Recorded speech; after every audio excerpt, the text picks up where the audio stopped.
2 വർഷത്തെ രാഷ്ട്രീയ അനിശ്ചിതാവസ്ഥയ്ക്ക് വിരാമമിട്ട് ജോസഫ് ഔൻ ലബനാന്റെ പുതിയ പ്രസിഡന്റായി തെരഞ്ഞെടുക്കപ്പെട്ടു.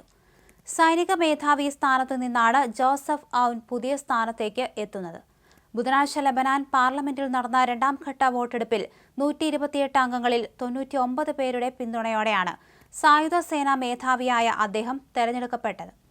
ആദ്യഘട്ട വോട്ടെടുപ്പിൽ ഭൂരിപക്ഷം ലഭിക്കാതിരുന്നതോടെയാണ് രണ്ടാം ഘട്ടത്തിലേക്ക് നീങ്ങിയത്. മുൻ പ്രസിഡന്റ് മൈക്കൽ ഔണിന്റെ പിൻഗാമിയെ തെരഞ്ഞെടുക്കാനുള്ള പാർലമെന്റിന്റെ 13ാമത്തെ ശ്രമമായിരുന്നു ഈ സമ്മേളനം. യുഎസിനും സൗദി അറേബ്യയ്ക്കും താൽപര്യമുള്ള സ്ഥാനാർത്ഥിയായതിനാൽ ജോസഫ് തെരഞ്ഞെടുക്കപ്പെട്ടത് യുദ്ധത്തിൽ തകർന്ന ലബനാന്റെ പുനർനിർമ്മാണത്തിന് ഗുണം ചെയ്യുമെന്നാണ് സൂചന. 2022 ഒക്ടോബറിലാണ് മൈക്കൽ ഔന്റെ കാലാവധി പൂർത്തിയായത്. പകരക്കാരെ കണ്ടെത്താൻ പാർലമെന്റിൽ കഴിഞ്ഞ 12 തവണ നടത്തിയ വോട്ടെടുപ്പും ഫലം കണ്ടിരുന്നില്ല.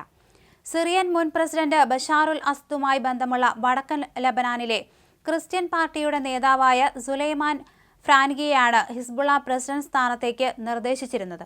എന്നാൽ മത്സരത്തിനില്ലെന്ന് ബുധനാഴ്ച പ്രഖ്യാപിച്ച സുലൈമാൻ ജോസഫ് ഔനെ പിന്തുണയ്ക്കുകയായിരുന്നു.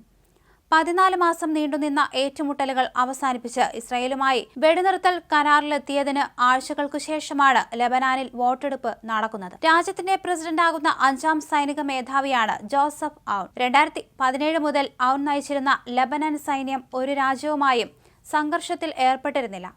ഇസ്രായേലുമായുള്ള ഹിസ്ബുള്ളയുടെ വെടിനിർത്തൽ കരാറിൽ സൈന്യം സുപ്രധാന പങ്ക് വഹിച്ചിട്ടുണ്ട്.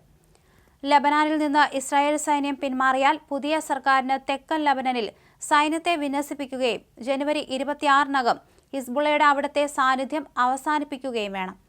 തെക്കൻ ലബനൻ, ബെയ്റൂട്ടിന്റെ പ്രാന്തപ്രദേശങ്ങൾ, കിഴക്കൻ ബെക്ക താഴ്വര എന്നിവിടങ്ങളിൽ ഇസ്രായേൽ ആക്രമണം മൂലമുണ്ടായ നാശനഷ്ടങ്ങൾ പരിഹരിക്കുക എന്നത് തന്റെ പ്രഥമ പരിഗണനയാണെന്ന് പുതിയ പ്രസിഡന്റ് പറഞ്ഞു.